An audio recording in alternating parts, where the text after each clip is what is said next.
Hey, Shalom, family, Shalom. It's your man Maine-Stream, back at it once again, showing a live tour of the African Art Tour. This is the Valongo site, which is one of the first slave ports ever here in the Western Hemisphere. This is the slave port where they shipped the Negroes from off the coast of the Slave Coast and the Gold Coast, which is known as Ghana right now, from the Negro land, and they shipped them from the point of no return all the way here to this site and to this port here in the Western Hemisphere in Rio de Janeiro, Brazil. So please sit back, enjoy, and any questions, please write them down in the comments, and it's all love, much appreciated. Was gone. And since 2011, that they started to do the constructions, the renovations around this area, they started to dig in this place, this area here. And they started digging and digging, and what they found is narratives say they don't know the Colombo workforce here, of course, because they know the Empress workforce here. So, but they thought there was nothing because it was so many years ago. But everything underneath have the preservation, of course. So they found like this, intact, complete, almost complete, because we made with rocks, solid rocks, and you see like the marks, this type of colors that they have is because of the salty water when it touch and come back. And when they opened this place, of course, was a big commotion. Everyone came up here to see it. Historian, archaeologists, people from African religions, the basic religions, come here to do a spiritual bath in the stones, to feel what it was, to know what it was. And they finally know there was the Valongo Wharf. And after this was a running process to receive something from this place, because it's a sacred place and should be known a very long time. And that's why you see the name there, World Heritage Title. So we received the World Heritage Title from UNESCO in 2017, because they just finished the construction around here in 2016, and we received the title in 2017. And this was in the last government. In 1811, it was the main port of entry for people brought from Africa to be enslaved in the Americas.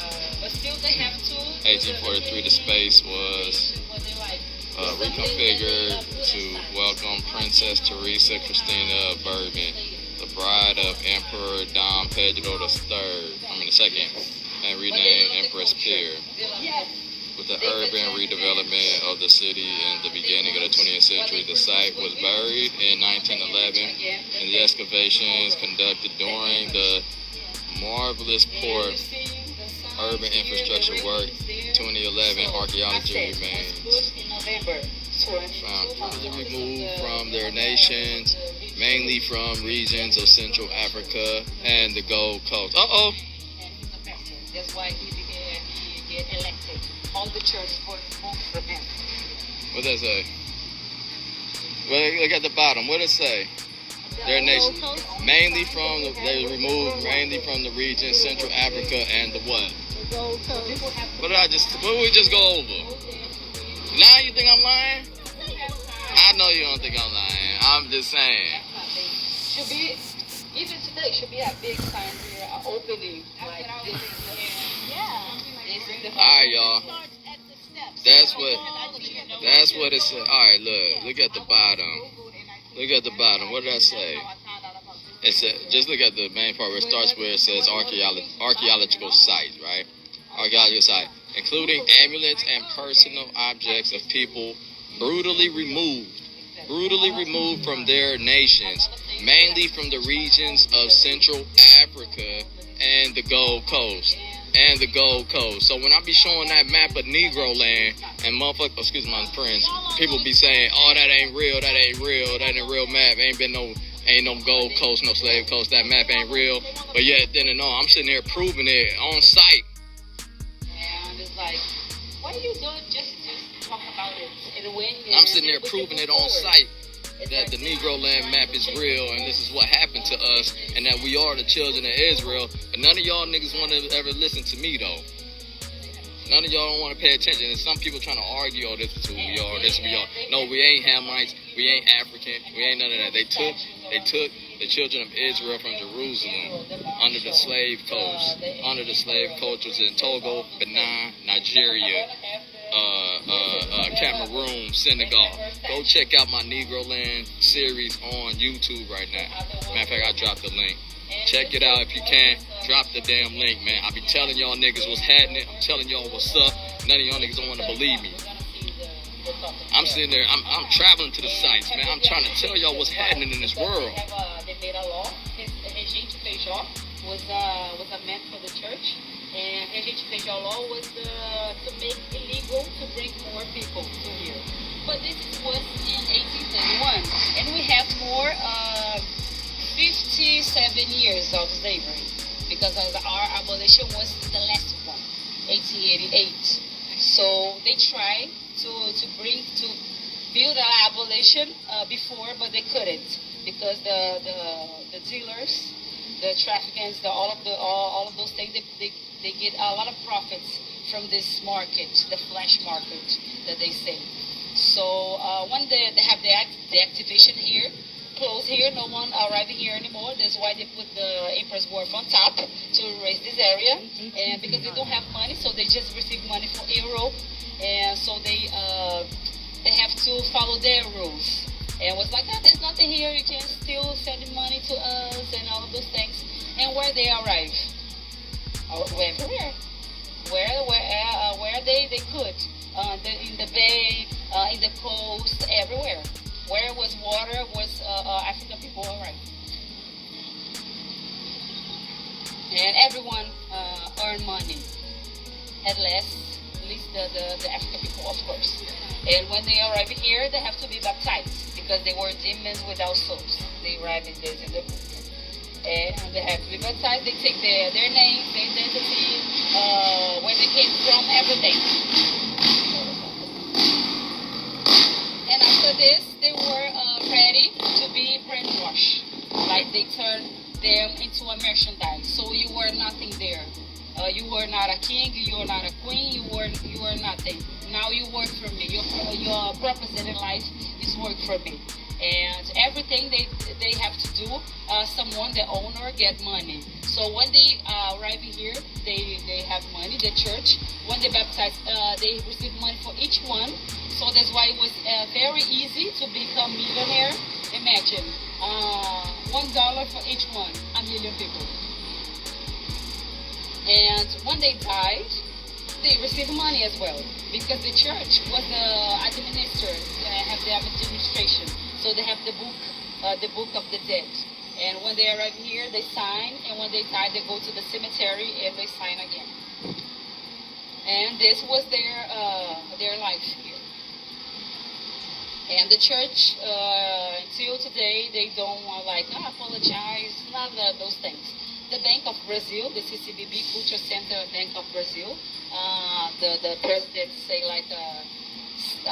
do a note like, we apologize, that we profit with the slavery, all of those things, like, okay. And the money? Reparation? Yes, reparation. The little reparation that we have is the quotas. I don't know if you heard about quotas. This quotas is from black people and indigenous people. Black people is like quilombolas, people that came from the quilombos. And it's like 40%, some we say vagas, like the spots in the university. So it's a reserve for these people. But it's a tiny port. And it's very hard to get in because it's like 1,000 people for 5 spots. So they have to study a lot. And we know that we don't have the same education than the other people. So we have to go through a long way to get the meeting points, like the start, and then we can go on. And people that came before, people that have like the privilege to have a good school, private school courses, capacitation, all of this, it's easy for them to take the test, the exam they have here. So it's like the other people have to to pay another courses to study by their own. So it's very hard for them to get in a college. That's why, and we have the public college, the public universities, and it's the best than the private. But if you go there, you're gonna see more people, privileged people. When they first came to Brazil, right here in Rio, but they have how to this stay. is one of the slave ports that was dropped off. All this was water that we were on. That were in. All right, so let me ask you this. So then, who was the? What country was it? The ones that was taking it over here and colonizing?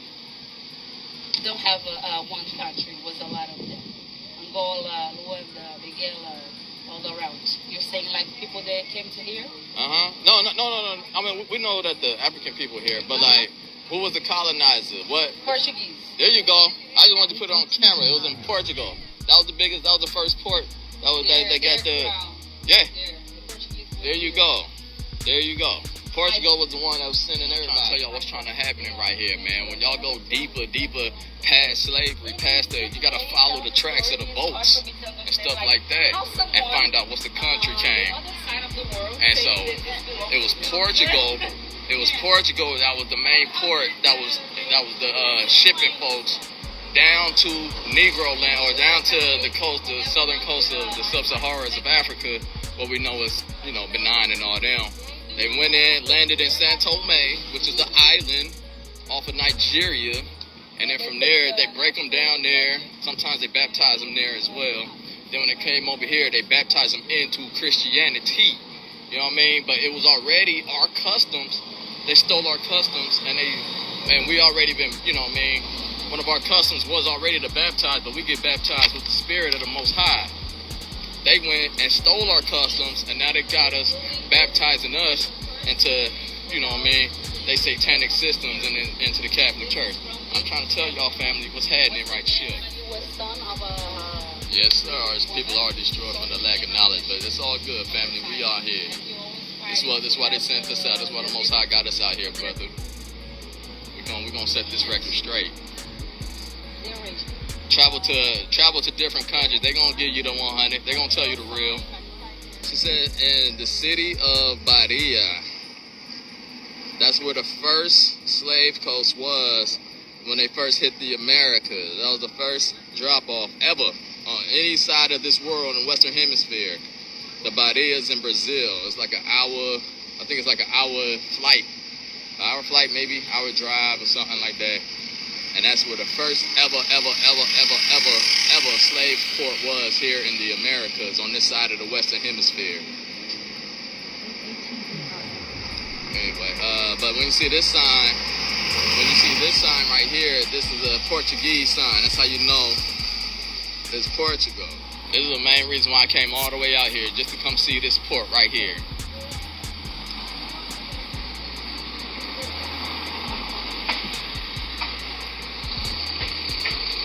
And the nerve of them, I'm gonna post it on, y'all can see it, I'm gonna post it. But the nerve of them, like right when they got off of here, there's a tree over there, they call it Baboa, or Baoboa, or something like that. And they call that the tree of life. And if they don't stop it,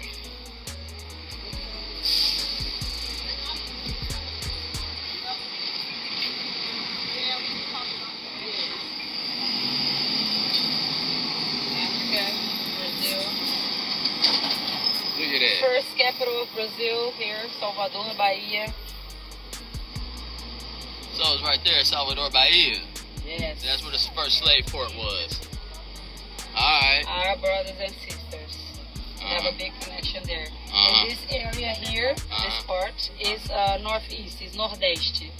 Nordeste is very important for the rest of the country. Okay. And of course, Colombo Wharf, Rio de Janeiro, and you see the roots. And like 12, of course it's a million number, but like almost 13 million to the Americas, 5 million to Brazil, 6 million, 1 million just here, and 1 million in the Sudeste. Sudeste is this area. So it's like Rio de Janeiro, São Paulo, Espírito Santo, and Minas Gerais. Minas Gerais was the place that they found a lot of gold. And they start to kidnap the kids to brought to here so they can go to the Minas mine of gold, and can pick the gold and deliver to them. Okay. want to take a picture of the side, so remember coastal regions. Okay, I'll take a picture. Go ahead. I ain't gonna be your way. No, I'm just video. Go ahead.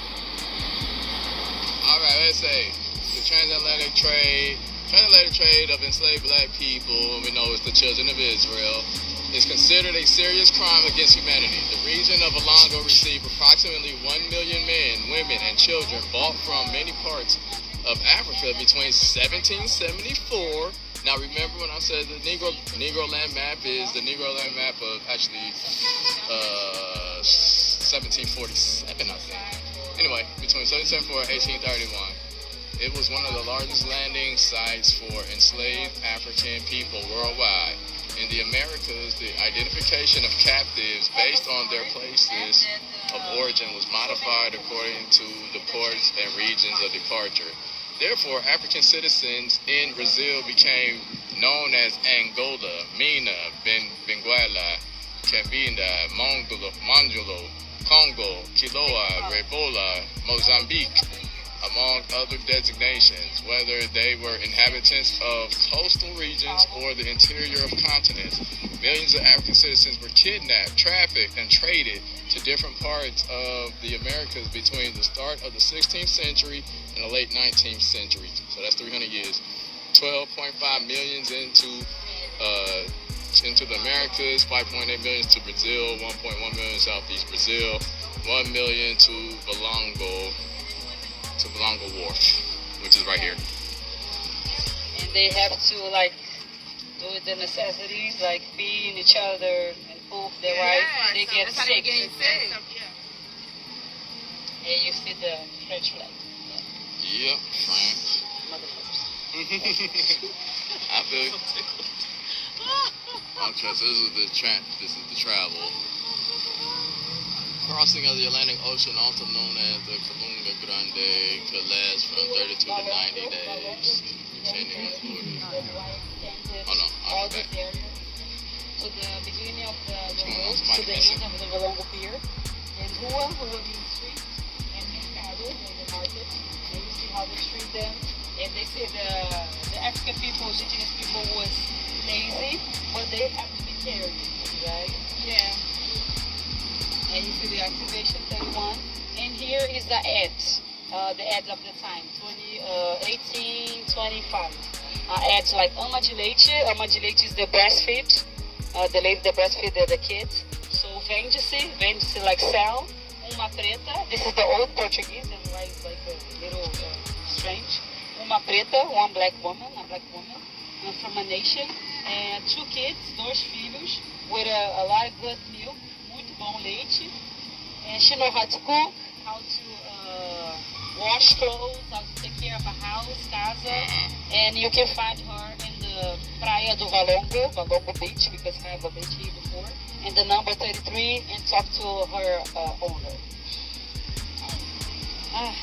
So the N33 means what? Like the N33, that means what? How much she's her price or no, what? No, number 33 is like the house that she was. Yes. The dock. Okay, her housing. Okay. And this is the map of the area. So here was Lazaretto. Lazaretto was like a hospital for do the quarantine.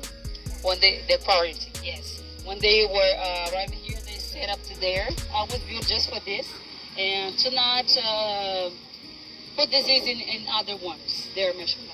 So they stay there. They was good, like fix it.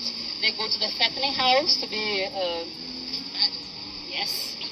to be sold, and they go to be the auctioned area there. And they were spread around the city, to the farms, to other places, all around. And but Lords, we are here, have the alfândega. Alfândega in Poço Imperial is the 15 square. Right. Next one. We're not gonna go there, okay, because it's closed. But we're gonna go just. We're gonna visit that part. Alright, so that was we go back to the travel.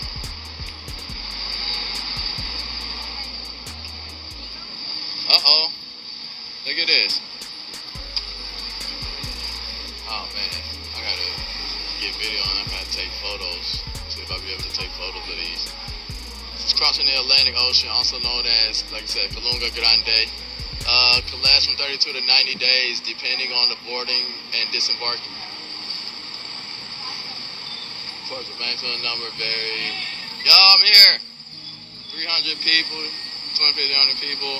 What I wanted y'all to see, though, it says the interesting narrative of life of Oluda, right? Oluda Equiano, born in Igbo. See? Born in Igbo, which Igbo region, present-day Nigeria, which is the Slave Coast. Equiano was enslaved but acquired his freedom, wrote his autobiography, and became a leading abolitionist. Hey, how y'all doing? Good. And that's why we get very mad, very pissed. Because every day we walk around here and we say the same thing, we demand the same thing, and every year we have to still fight it. The writings. So, okay. You can go after them.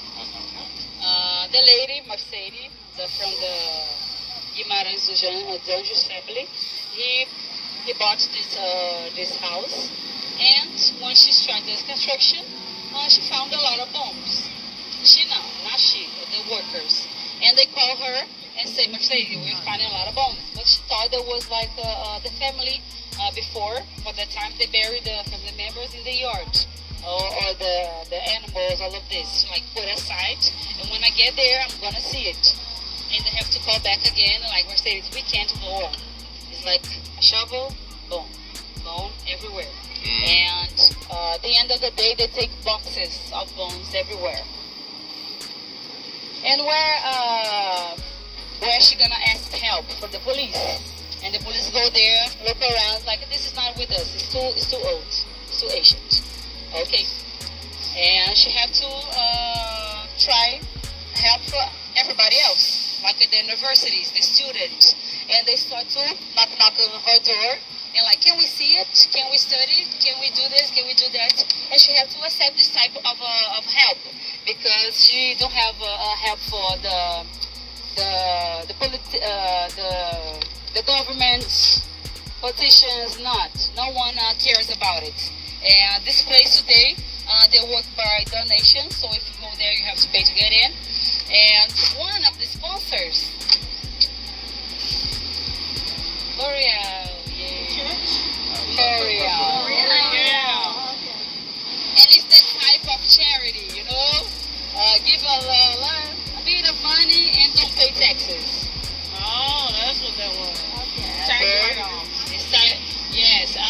This month I was there, I was talking to her and she explained me. I was like, it's not the amount of money. No, it's just one thing just to shut up. Yes, now we are doing something for this area. Yeah, tax write-off. Exactly. They don't have to give back that much in taxes when it comes time for them to have to pay taxes. That's and crazy. only in 2005 that they opened as a memorial, as a museum. Because it was 9 years like trying to do all this stuff.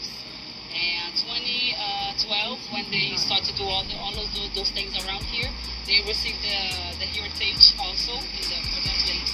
And now it's open as a museum, a memorial, and they take care of it because they have this kind of concern about education. So there, people can do the graduated, like post-graduated, we say post. When you do the college and a master's degree. Okay, Yeah, and you can do this there, like about Little Africa. So if you're interested about it, you can do like a master's degree there to know about this place. And I do the capacitation course. That's why I always carry the bracelets from there. This one saying Pretos Novos resiste, so the black new resist. And this one say não apaguem nossa história, don't erase our history. And the other one is saying Black Lives Matter. So where'd you get those? This is from there. And we're still fighting and we're still resisting. I like that. Yes. I'm sorry, go ahead. Can't forget. Last thing. So this is the complete. Was a young lady for 18, 20 years old. And you see that she was not alone. Like you have one leg here, have another leg here, a scalp here. And from here we can see there was throw one on top of another. They even were married side to side. They were just throw, and because they were useless. And after this, it's not a huge place. It's like a tiny place, here to here, like this. You see like 90 meters here. And when this place was filled up with bodies, what they do, they remove the bodies. No, they tie fire. They tie fire in the bones, the bodies, so they put it down and crash the bones to feel more. So it was violence to the beginning to the end. That's why we say they don't have abolition. It's a fake news. They don't have the respect that they deserve in any time. And if you go there, you're gonna see a lot of fragments of bones. And the teacher from there tell us that it's like more light there is the bone, more fire there was like put in this. They have to put fat to light to put fire. So because they want to erase everything. They want to don't have a rest, don't have a remains, don't have nothing. So they try a lot. So but it still have. They burn them? Yes, they burn them. No, it's like they're not cremated. They're already burned. It was very high. It was like 1,000 degrees. And the higher the heat, right. Get rid of more bones. Then get rid of bones and give them. Oh, okay. I got you. Crush them down. Yeah. Oh, Lord have mercy on my soul. And in November, December, have a storm, big storm. Right. And have a flood, as I told you. And the water came underneath and touched her. And they have to remove because started the composition. How long ago was that? When they discover on the storm. Yeah, the storm. The storm was November. This one I just passed. And more bones came up. No, they don't find. Yes, her bones. Her bones. They don't found nothing beneath to her, below to her. They found each side, but they have to be researchers to start the excavations again. A lot of things is to come up. Alright, y'all can see what it says too, right? I just want to let y'all know it's long ago were buried, even specifically those who could not resist the terrible conditions of the ocean's crossings and died before being sold, right? Also managed, what did it say? It was managed by who? Managed by the Catholic Church and was supposed to guarantee the burial of these enslaved Africans. However, the bodies were buried in shallow graves and often incinerated, disrespecting funeral rites. I'm trying to tell y'all, man, the Catholic Church is behind all of the slavery. They're behind everything, y'all. I'm trying to get y'all to tell y'all who the man of perdition is. The dealers, the monarchy, all of those things. So when people buy their freedom, the liberty, or when they run away, they go to a Colombo to live together as a community. So this Commodities is a special one because he was the Colombo that lived the most, almost 130 years. And this was in the 1600s, so 17th century. And the Quilombo dos Palmares is very important because of Zumbi dos Palmares, was the last leader of the Quilombo, 1695. And this Quilombo received the African people, the indigenous people, poor people, everyone that was fighting together for the same goal and against the same villain, right? And here we have another word, rebellion, negotiation, riots, capoeira. Capoeira was the martial arts to defend themselves and defend the community. Conflict, abolitionists, zumbu houses,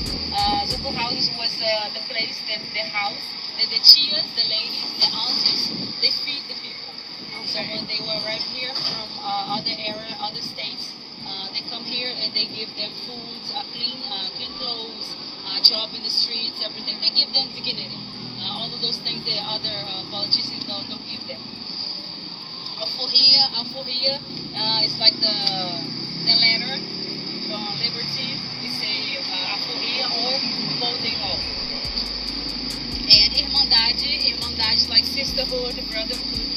So you can take pictures from Black brotherhoods. And this is how they dress it. This is from Candomblé and Umbanda African religion. So they dress it like this. And even today, they of course suffer discrimination, prejudice, because if they saw a lady walking like this down the street, they changed the sidewalk. I see they got fringes on it. And it's unbelievable, but it is what it is. This is the reality.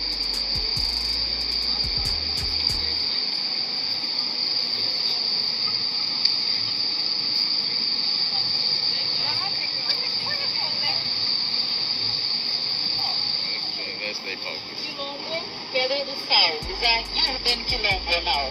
Because people from there, Quilombolas, people that came from the Quilombolas is the name. People that came from Quilombo is called Quilombolas. So they have to be owner of the land. But the church, they buy the buildings around and increase the prices. So they have to go to the justice, and they are fighting until today, since the 90s, to belong the lands. And this is Shia Siata. Siata. Have a lot of tears. Auntie, huh? Auntie. The lady that is not your mother is your auntie. Right. You have to respect her. Right. And she lives in Square 11, close to here. Where is the samba drum today? So around there. They destroy the Square 11 to open the avenues to modernize the city. That's why if you go there, you can say like, she lived here, he lived here. No, you just can say like, they live around here. And she was very important because she also was a healer. She healed people around with the smarter thing, like the intelligence with the herbs and oils. So they make a lot of mixes with this and cure people around the city. And the president of the time, Vincent Albaraz, he has a wound in his leg, and no doctor in the world could help him. And his driver was walking around Little Africa and said like, I know a lady Siata, and she healed people around. Can we bring her to the palace? Like, a black woman, she's gonna do nothing. Let's bring her. Let's try it.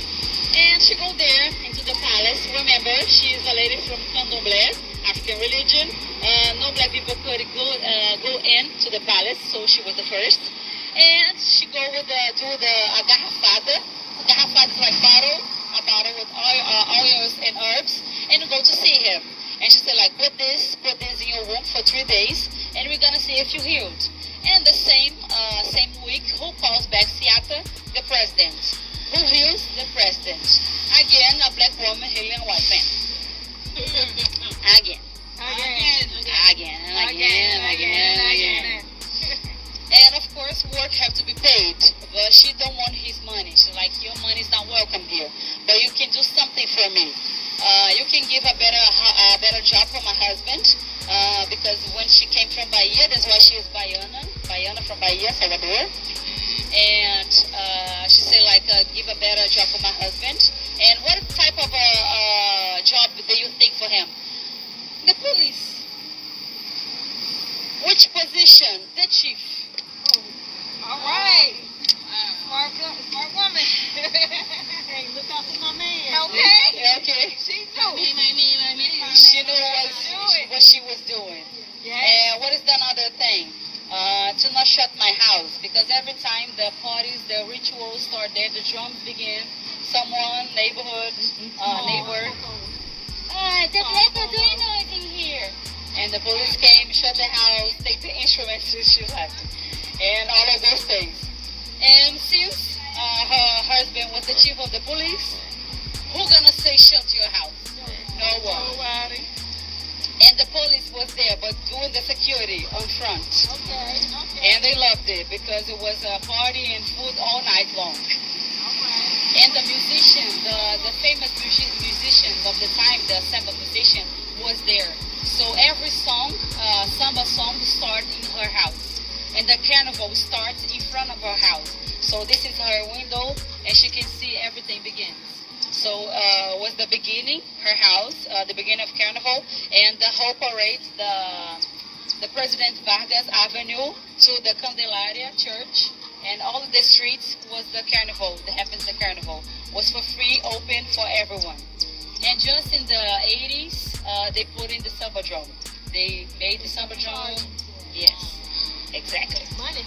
They won't get none of that money. Too many people. And people have the blocos around the city, so can they enjoy the carnival for free.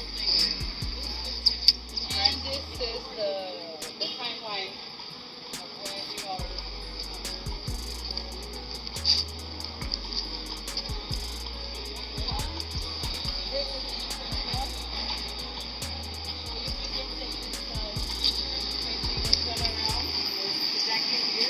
That's why you can see the Corcovado Hill, where is the Presbyterian behind. And it was only hills around. And the water. And the Valongo Wharf is under. That's why we can see. 904, everything was straight. 2011, they started to do the renovations. And 2017, we received the UNESCO Heritage title. And examples of artifacts that they found. I'll give y'all some. Man, look how them. Alright, look how that street goes, yo. Look how that street goes all the way up. It's on a mountain. I'll give y'all some history on that. You see that? See that with the crescent? That's the Mohammed Islam crescent. And you see the woman with the little mermaid with the fish? It's a history behind that, y'all. I'll give y'all some history on that too. Got a cool in of the sun and stuff like that, so it feels pretty good. She keep trying to trip behind me, unless she gonna touch my butt. Anyway, yeah. I hope y'all getting a good history tour, get a history lesson. Pray that I'm doing my part. All right. So, like I keep saying, like I said, please, you guys, go and check out my Negroland mini docu-series, man. And it's going to tell you all that's real. And you can't get a chance, travel. When you get a chance, travel to the different countries, they're going to tell you the real. Or they're going to give you more in-depth, it'll give you more in-depth knowledge, more in-depth descriptions about even what's happening. A lot of things I ain't even know. That's how you know who the people are, who the real people are of today. Let y'all know that we are definitely the true children of Israel. That's what our nationality is, and it's our nation, and it's who we are. Ain't nobody else. When you read the book of Deuteronomy, chapter 28, and it tells us all our blessings and tells us all our curses and gives us the identifier, gives us the identity of who the children of Israel are. All you gotta do is line it up, compare side by side on the curses. Because as the Most High says, look, y'all don't want to listen to me? I'm gonna put these curses on y'all. But you know what? These curses are gonna be an identity, because I'm going to strip you guys from who y'all heritage, who you guys are. I'm gonna put y'all under the worst people. You know what I mean? A no-nation people, and I'm gonna have them rule over you guys. So now when you guys look at them, it's gonna be like, what the hell? Who the hell thinks of this? Who does this shit? Why can't they just let humanity be? So that's why he does this, but he's gonna bring us back, and he's gonna redeem us back into our all rightful position. He did it out to provoke jealousy, so we don't go ahead and so we don't pretty much abandon his word, and so we pretty much don't fucking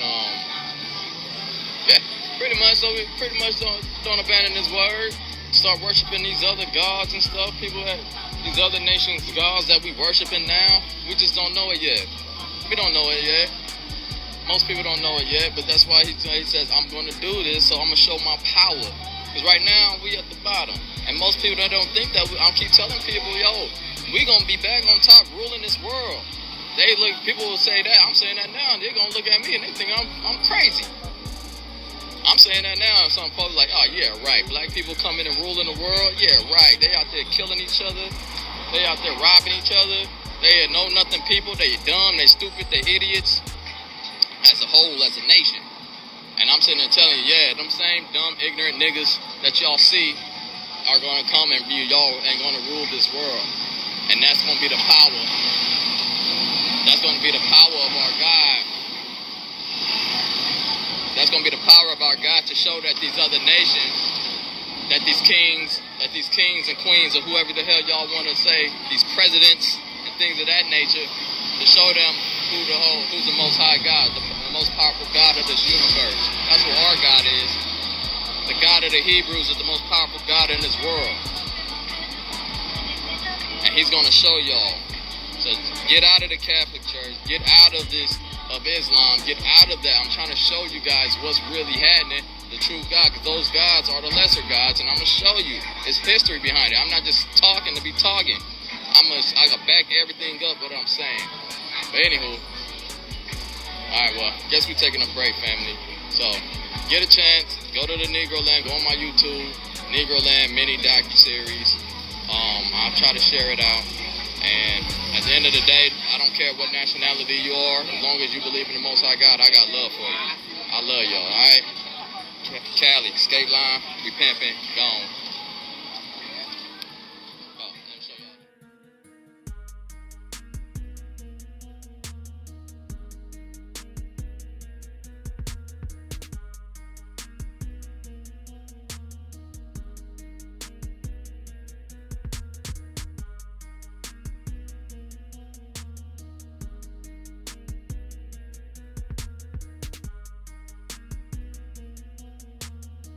All praises and glory to the Most High God, Ahaya, by way of his son Yeshua, Yahuwah, Jesus Christ. If you enjoyed this video, please like and subscribe. Share this video. Feel free to leave a comment. I want to give a shout out to Brother Stephen Darby at Darby Ministries, Brother Welch at Citizens of God's Kingdom, and Brother Q, Brother Israel, and Brother Jeremiah at Jacob's Ladder. Please like, share, and subscribe to these channels for more edification of the Most High's words and Bible teachings. Check out more videos on my channel, including Roaring News, which shows end-time prophecy with current events, as well as the NEGROland mini docu-series proving the Blacks, Hispanics, and Native Americans as the 12 lost tribes from Israel, using science, history, biblical scriptures, and geography.